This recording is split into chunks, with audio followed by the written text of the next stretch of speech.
Olá, meu nome é Fernando Cândido Villafranca. Eu nasci no dia 3 de novembro de 1941 em São Paulo.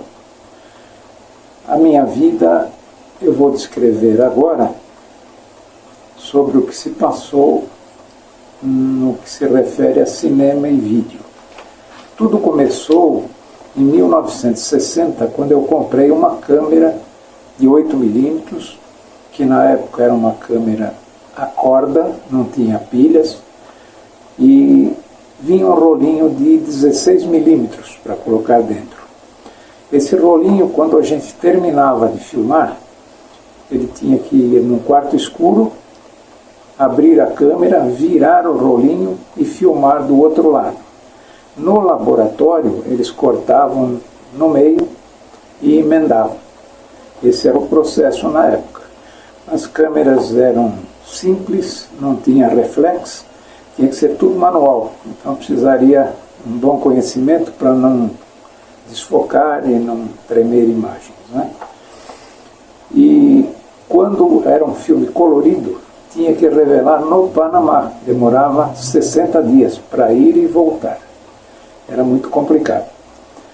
Depois de um tempo, eu comecei a filmar pequenos passeios, família, alguns eventos de família, até um casamento eu cheguei a filmar de um cunhado que casou e uma cunhada, e até a minha própria lua de mel eu gravei com essa câmera na época. Depois de uns anos surgiu o Super 8, que já era muito melhor, já era um magazine só, não precisava abrir a câmera. Era um magazine que durava 3 minutos e meio de filmagem, mais ou menos, em média, né? Já vinha magazine com filmes coloridos, já não precisava mais revelar no Panamá. E aí eu comecei a fazer novamente eventos familiares, passeios turísticos, enfim. Apaixonado por cinema, como eu sempre fui, eu usava muito a câmera de Super 8mm. Depois eu mudei para Santo André, esta cidade do ABC que me acolheu de braços abertos, né? E aqui eu fiz alguns trabalhos em Super 8mm e também no meio do Super 8mm eu fui modelo de propaganda. Eu fiz diversos trabalhos como modelo, capas de revista, jornais, fotografias, outdoors, comerciais de televisão.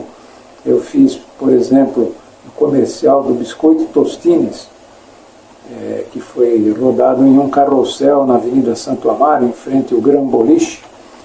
Demorou o dia todo para fazer um filme de 30 segundos e um de 1 minuto. Eu fui o principal desse comercial, eu fiz o papel de um mágico, e foi criado nesse comercial o slogan: biscoito é Tostines, o resto é bolacha. O diretor do comercial era um diretor americano, Mr. David, não me recordo o sobrenome dele, e ficamos o dia inteiro filmando. Junto comigo filmou a Kate Lira e o Márcio Martins, que era filho do Erivelto Martins. Foram dois filmes, um de 30 segundos e um de 1 minuto. O de 30 segundos era preto e branco e o de 1 minuto colorido. É que na época era o ano de 1972 e ia começar a TV a cores no Brasil. Então já estavam produzindo filmes para comerciais de televisão a cores. Então o preto e branco era para rodar até entrar a TV a cores e o colorido a partir da TV a cores. Então foi um dos primeiros filmes comerciais coloridos e eu fiz parte disso com muita alegria e satisfação. Além dessa minha trajetória de modelo, que eu fiz o comercial da Tostines, eu fiz também 2 comerciais importantes. Eu fiz o lançamento do Café Pelé com o Pelé e o lançamento do relógio Timex com o Emerson Fittipaldi. Então eu comecei bem no ramo, né? Porque fiz Biscoito Tostines, além de jornais, revistas, capas de revistas, e também com o Pelé e com o Emerson Fittipaldi, 2 ídolos brasileiros.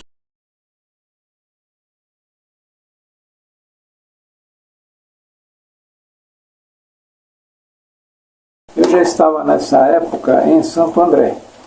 E aqui eu conheci uma pessoa de nome Osmar Cabrino, e ele era um rapaz que trabalhava como vendedor durante o dia na Porcelana Schmidt, aqui de Mauá, e à noite, nas horas de folga, ele filmava e montava filmes para festivais de cinema de Super 8mm. Eu fiz amizade com ele e a nossa amizade foi aprofundando, eu fui vendo os trabalhos dele, e lá onde o Osmar fazia, na casa dele, que ele montava e editava, eu conheci um rapaz de nome Aparecido Lopes, que a gente chamava de Cido. Esse rapaz trabalhava na Rádio Eldorado de São Paulo e era técnico de som. E ele é que ajudava o Osmar, tanto nas músicas como nos narradores, que ele tinha amigos na Eldorado e conseguia de graça. O Super 8 era amador, não era profissional, então não havia verba para pagar um locutor. Aí eu resolvi fazer um filme também. E eu resolvi fazer um documentário. E vi um peixinho bonito, colorido, chamado gupi. Me interessei pelo peixinho e me aprofundei no assunto. Comprei um livro sobre esse peixe e fiz um roteiro baseado no livro. Comprei um aquário, decorei em casa, ornamentei ele, deixei bem bonito e comecei a filmar esse peixinho em Super 8. De tudo quanto é jeito que ele nadava, que eles nadavam, né, no aquário, e era um visual muito bonito, né? Então eu filmei vários rolos de Super 8. Depois de filmado, o Osmar me ajudou a montar, a editar o filme, né? E fizemos um trabalho durante a noite. Eu ia lá na casa do Osmar, ele já tinha todo o equipamento de edição, enfim, tudo que precisava, e fizemos o filme. O Cido, como simpatizou comigo, se tornou meu amigo, ele também me ajudou na trilha sonora e também me ajudou na Rádio Eldorado com um locutor profissional para narrar o filme para mim, que era o Ivan Machado de Assis. Depois de alguns dias de trabalho, o filme ficou pronto. Era uma noite, eu saí com o rolo embaixo do braço, extasiado de alegria, né? Porque era o meu primeiro filme. Então eu estava indo para casa todo orgulhoso com um filme meu, feito por mim, para um festival de cinema. Enviei esse filme para um festival que ia acontecer em São Bernardo do Campo. Enviei o filme, eles apreciaram, colocaram no festival, mas eu não venci. Claro, era o meu primeiro filme, não era perfeito e eu compreendo isso perfeitamente. Depois desse eu resolvi fazer um segundo filme. Aí eu tinha uma casa de campo em Ribeirão Pires, na beira da represa, e lá tinha muitos beija-flores. E no jardim da minha casa eu coloquei um bebedouro e os beija-flores vinham o dia inteiro beber aquela água adocicada. Eu filmei 11 rolos em 2 ou 3 semanas, fins de semana, eu filmei 11 rolos de Super 8. Mandei para o laboratório da Kodak para revelar, e dias depois eles me mandaram um envelope com 11 filmes virgens e uma carta de desculpas que tinham riscado no laboratório os 11 filmes por um descuido, um acidente. Devolveram os filmes virgens, mas o tempo que eu perdi e o dinheiro que eu gastei, não me devolveram. Paciência. Aí comecei a filmar tudo de novo. Esse livro dos beija-flores, também eu segui o mesmo processo do anterior. Comprei um livro especializado em beija-flores e, baseado no livro, fiz um roteiro e fiz o filme todo. Levou 1 mês ou 2 filmando e preparando as imagens, né, depois editando. Nessa altura eu já tinha todo o equipamento comprado. Eu já tinha, além da câmera, o editor de vídeos, o gravador de rolos para gravar o som, enfim, todo o equipamento que é necessário para montar um filme de Super 8. Montei sozinho, já desta vez. O Cido, mais uma vez, me ajudou na trilha sonora, mas eu que escolhi as músicas, né? E também me ajudou com um narrador profissional da Eldorado. Mandei também para um festival, um outro festival em São Paulo, também não venci, mas participei, ganhei um certificado. Para mim o importante era isso. Eu era novato no ramo, então não tinha pretensões de vencer um festival ainda. Aí eu fiz um quarto filme, que eu passei uma tarde filmando um treino do Emerson Fittipaldi em Interlagos, um treino com a Copersucar, e fiz alguns rolos de filme, uns 10 rolos mais ou menos, e tive a ideia de montar um filme sobre o Emerson Fittipaldi. Então eu adquiri uma revista especializada da Manchete da época, que tinha toda a vida do Emerson, e baseado na revista eu descrevi em cima das imagens toda a carreira do Emerson, até a hora que ele abandonou as corridas. E fiz esse terceiro filme e coloquei num festival da fotótica em Santos. Também não venci, mas participei. E nesse festival, a minha esposa, que sempre me acompanhava, ela foi no toalete e tirou um anel que tinha no dedo para lavar as mãos e esqueceu o anel lá em Santos. E ela perdeu um anel lindo de esmeraldas que ela gostava tanto. Foi o preço do filme. Depois desse filme aí, eu resolvi fazer um outro filme, que seria um peixe tropical, também, chamado Betta Splendens. Esse peixe é um peixe que ele vive sozinho num aquário, porque ele é um peixe de briga. Se colocar dois juntos, um mata o outro.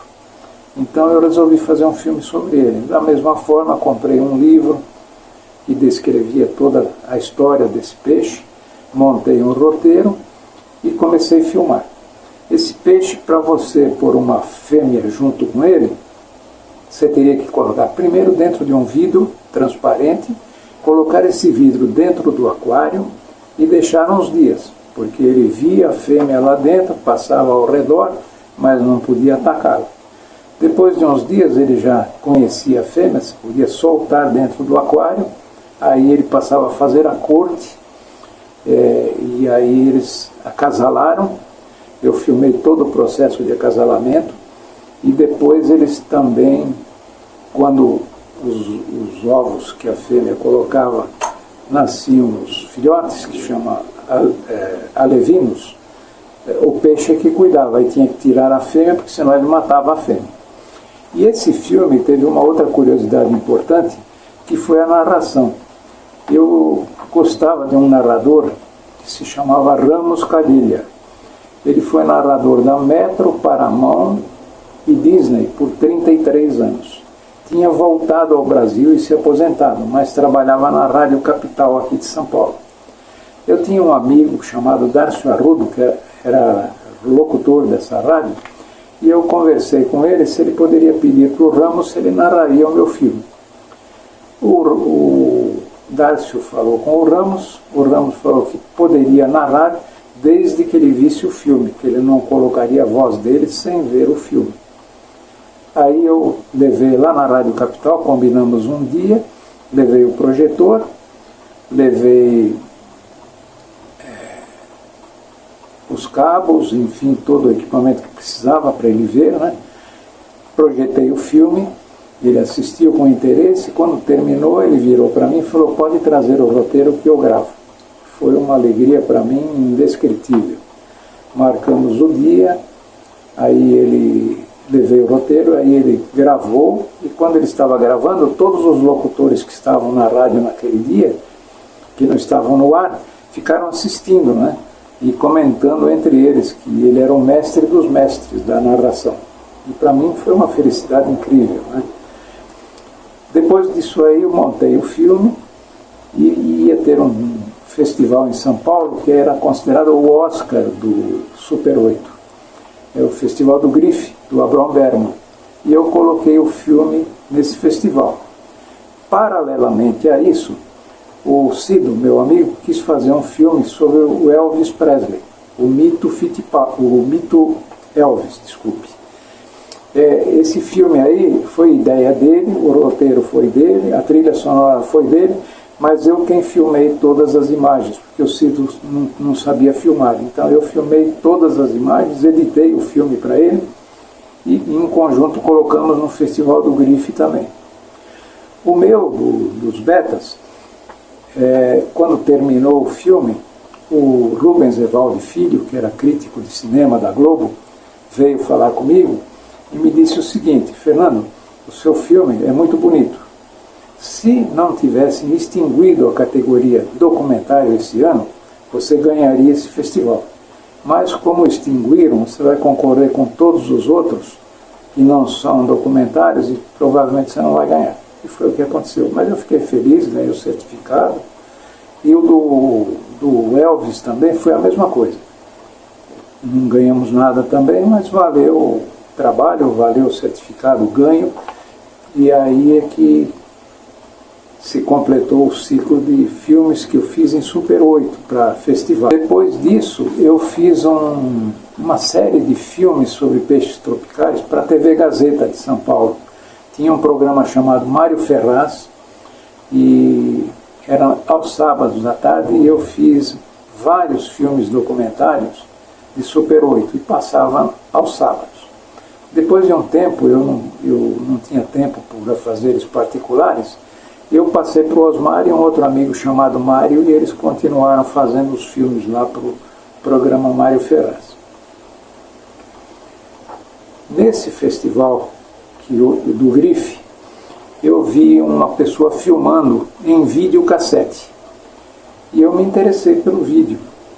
E procurei me informar e comprei os equipamentos. Comprei câmera, comprei vídeo, comprei editor e iluminação. E pensei, agora eu vou trabalhar em vídeo, mas profissionalmente. Agora não vai ser mais amadoristicamente como era o Super 8. Vou começar a trabalhar profissionalmente em vídeo. E começou a minha carreira em vídeo aí. Eu comecei filmando alguns eventos, casamentos, aniversários, né? E para me tornar conhecido, eu procurei o colunista social do Diário do Grande ABC, que chamava-se Serafim Vicente, e me apresentei e expliquei para ele o que eu pretendia fazer. Ele simpatizou comigo e falou: olha, eu vou te abrir as portas e vou já te dar um trabalho para a semana que vem. Vai ter um baile em São Bernardo do Campo chamado Preto e Branco, e eu quero que você filma para mim. Vai ser um primeiro trabalho e depois conversamos novamente.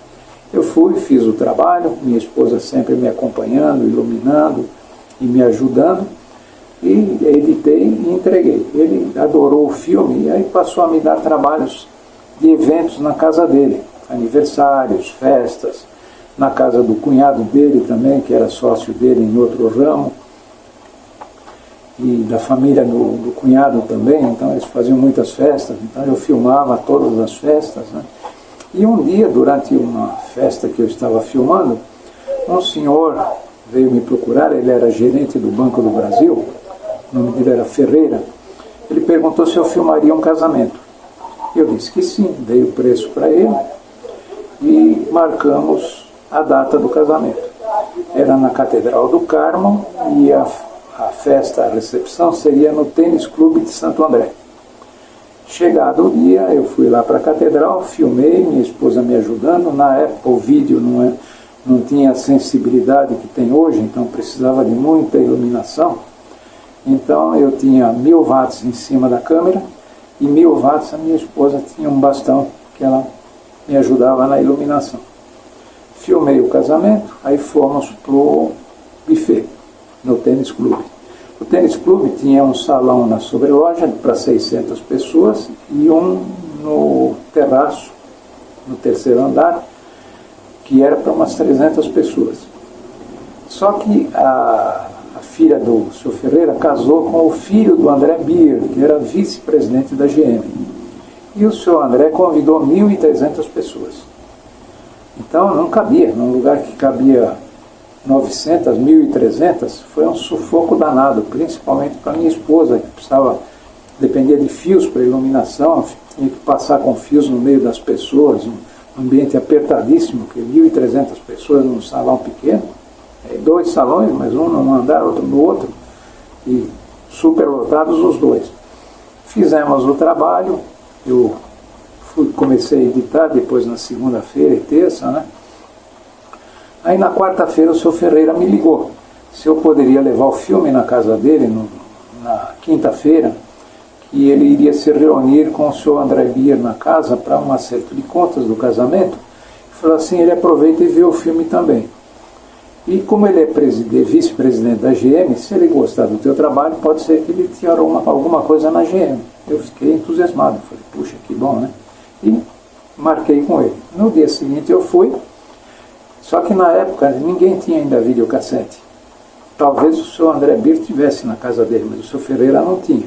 Então eu levei o meu vídeo portátil, levei a TV, uma TV pequena de 20 polegadas, acho que nem isso, 12 polegadas, cabos, montei tudo na frente deles lá, passei o filme. Eles assistiram com atenção, o filme com 1 hora e pouco de duração. Quando terminou o filme, o senhor André levantou, falou, você teria um cartão? E você faz vídeos empresariais? Eu falei, o meu objetivo são filmes empresariais.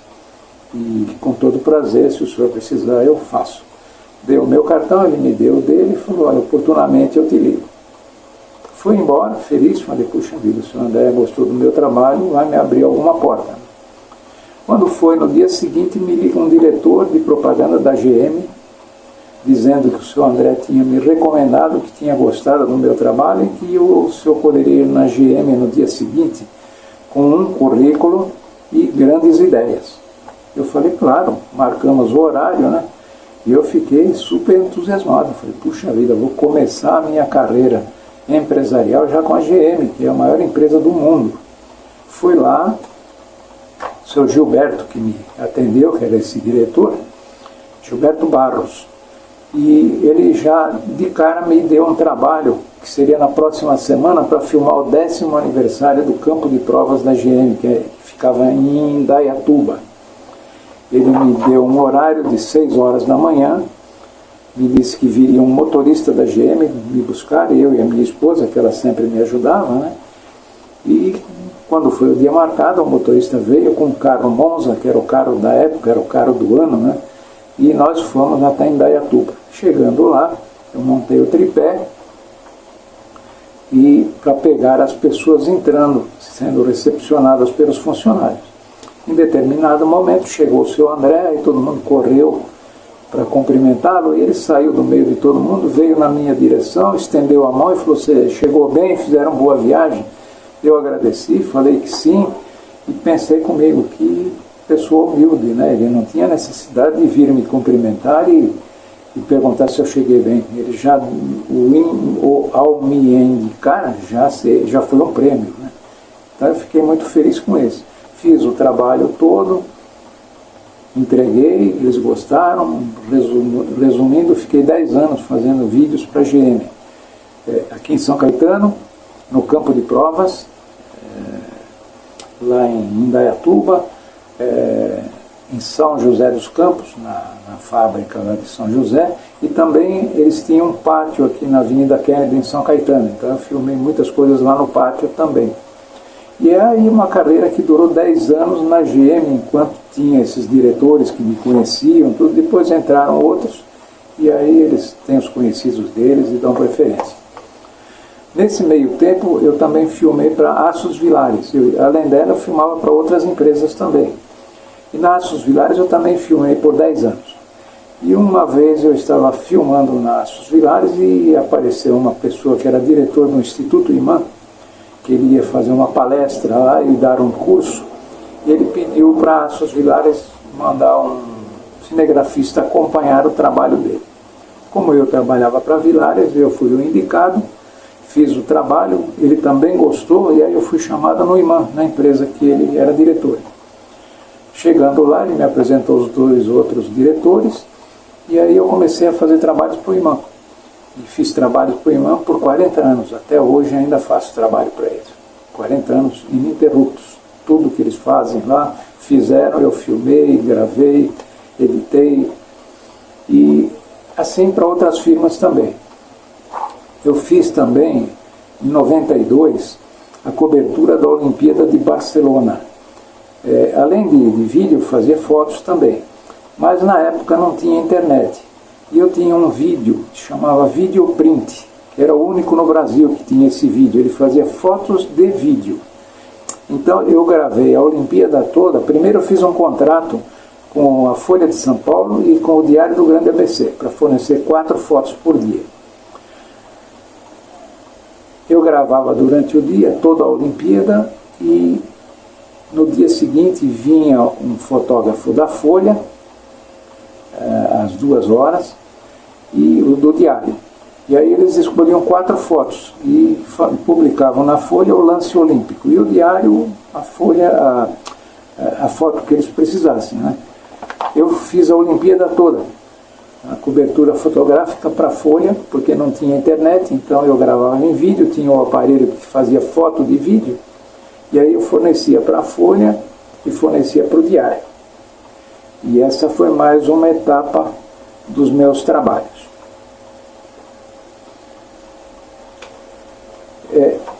Continuando a minha narrativa, eu fazia trabalhos para várias empresas, já além das que eu já citei, né, da Vilares, da Uiman, enfim, as que eu já citei anteriormente. Eu mandei fazer uns folders, uns folhetos de propaganda como mala direta e distribuir. E um dia me liga um diretor de propaganda e marketing da Firestone, de pneus de Santo André, pedindo se eu poderia ir lá no dia seguinte para uma entrevista. Eu fui, ele chamava-se Paulo Schiavon.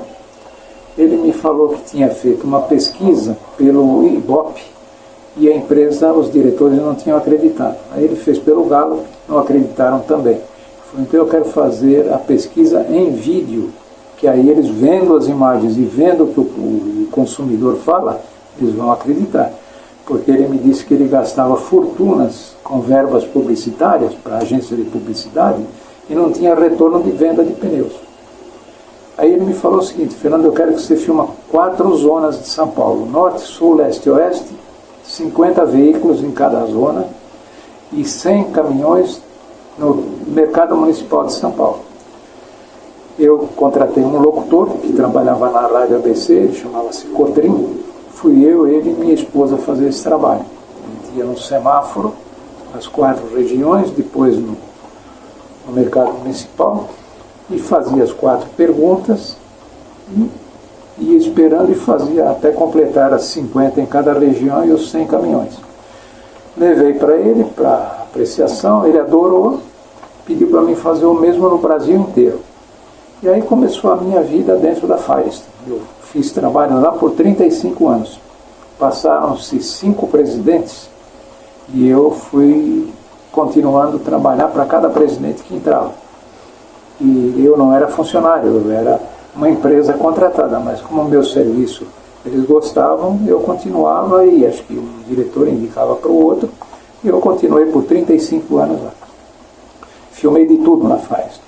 Filmei Fórmula 1, Fórmula Truck, Fórmula Indy, campo de provas, desde o lançamento da pedra fundamental, aérea, terrestre, enfim, todos os vídeos institucionais, vídeos promocionais, eventos. Percorri quase o Brasil inteiro com o presidente da Firestone, onde ele ia em eventos, eu acompanhava, eu e a minha equipe. E um presidente americano chamado Mark Hanks, ele gostou muito de mim e ele me pediu se eu podia topar um empreendimento grande que ele queria fazer na ilha de Comandatuba. Ele ia convidar 650 revendedores, ia ter 3 dias de convenção de vendas. Ele queria que eu filmasse os 3 dias de convenção e na noite do encerramento, que seria meia-noite, durante a madrugada, fazer 250 cópias do filme pronto, editado, e entregar na saída dos revendedores do hotel quando viessem embora para suas residências. Era um projeto arriscado, eu topei. E fui e fiz. Passei a última noite, a noite inteira copiando, eu levei 10 vídeos, comprei cases, comprei tudo que precisava. E quando foi 8 horas da manhã, eu tinha ido dormir já, porque eu passei a noite em claro, copiando, né? E a minha esposa ficou terminando, embalando. E 8 horas da manhã, um diretor de assuntos corporativos, Guzmão, José Guzmão, foi lá ver como é que estava o andamento. Aí a minha esposa falou, está tudo pronto já. Ele falou, como 8 horas da manhã já está tudo pronto? Foi estar. Ele ficou feliz da vida, o presidente também. Adoraram o trabalho. Resultado, eu fiz mais 4 convenções. Fiz mais uma vez na ilha de Comanatuba, no Cabo de Santo Agostinho, e depois num outro resort que eu não me recordo o nome agora, na Bahia também. Então, meu trabalho na Firestone perdurou por 35 anos. Só parei mais ou menos em 2020. Além disso, eu também trabalhei para uma empresa que tem cemitérios, a ASEMPRO, Associação do Cemitério dos Protestantes de São Paulo. Eles têm 5 cemitérios e um crematório. Os cemitérios são, o primeiro é na Consolação, no fundo da Consolação tem um L, que é o cemitério dos protestantes, que foi doado pelo imperador, Dom Pedro I. O outro eles têm na Avenida Paulista, o Redentor, que fica em frente à Consolação. Eles têm em Colônia, no bairro de Colônia, em Santo Amaro, o cemitério dos alemães. E eles têm no Morumbi o cemitério da Paz, que foi o primeiro cemitério jardim da América Latina. E o último foi o Horto da Paz. E lá no Horto da Paz, que era uma fazenda, eles construíram um crematório. Então eu filmei a inauguração do crematório, filmei todos os cemitérios, filmei a primeira cremação, a cerimônia, depois a primeira cremação embaixo, no forno. Aí houve um pequeno engano de um diretor na hora de colocar as cinzas, ele pôs a mão, e isso não pode, o vídeo era para um treinamento futuro. Aí tive que filmar a segunda cremação. A segunda cremação, o caixão tinha um vidro, ele estava lacrado. E os funcionários tiraram esse vidro com uma luva que não era própria. Se eles se cortassem, estariam contaminados. Então, a segunda também não valeu. Aí me pediram para filmar uma terceira. Filmei a terceira, foi tudo certo, não teve problema, essa ficou para treinamento. Depois eu filmei uma quarta cremação, que foi para o teste da CETESB. Só que a CETESB não fazia o teste com carne humana. Então eles tiveram que comprar 70 quilos de carne, pôr num caixão, carne no açougue, né? Pôr num caixão e fazer a cremação. E a CETESB ficaria no alto, na chaminé, medindo a poluição. Depois foram para o laboratório da USP, né? Na USP, para fazer as avaliações. Depois eu fui fazer trabalhos também para uma empresa de São Bernardo chamada Alpina Briggs. Eles criaram uma área ambiental e fecharam um contrato com a Petrobras para conter o vazamento de petróleo no Brasil inteiro.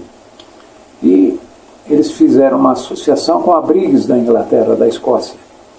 E num desses trabalhos, o príncipe Charles, hoje atual rei Charles, veio ao Brasil, na Reduc, para ver uma demonstração do trabalho da Briggs, que era escocesa, e da Alpina, que era sócia em conjunto. E eu fui contratado para filmar a visita do príncipe Charles e comitiva dele. Inclusive o filho dele, o Harry, tinha 15 anos quando veio e estava junto com o pai. Eu fiz o filme também, foi sucesso, trabalhei para essa empresa também muitos anos. Foi outra etapa da minha vida. Na área de vídeo e fotografia também, eu trabalhei para algumas empresas. Por exemplo, a Picholé Calçados, eu fiz fotos e vídeos para Picholé, que é uma loja, uma rede de lojas aqui de Santo André, por 40 anos. Toda loja que eles inauguravam ou reinauguravam, eu filmava e fotografava e fazia um álbum. Também para Calçados Galuzzi, que era associada dele no começo, depois separada. Eu fiz também um filme para o Museu de Arte Sacra de São Caetano do Sul. O padre Jordélio Cires Ledo criou um museu de arte sacra e, por intermédio de amigo, me conheceu, pediu para mim fazer um filme do Museu de Arte Sacra. Eu fiz um vídeo muito bonito, todos eles estão no meu canal do YouTube, tanto da Firestone como da Aços Vilares, não todos, mas a maioria está. Essa foi outra etapa. Depois eu fiz também uma série de 36 filmes do Rotary Club 4420. O 4420 abrange parte de São Paulo, ABC e Litoral, Baixada Santista. Eu fiz 36 filmes para televisão, do programa Rotary em Revista, e um dos filmes, o locutor não pôde comparecer, teve um problema de saúde, e aí eu fiz a apresentação. Foi um em Santos, a Casa do Olhar. Aí eu fui diretor e fui apresentador do filme também. Foi outra etapa gratificante da minha vida.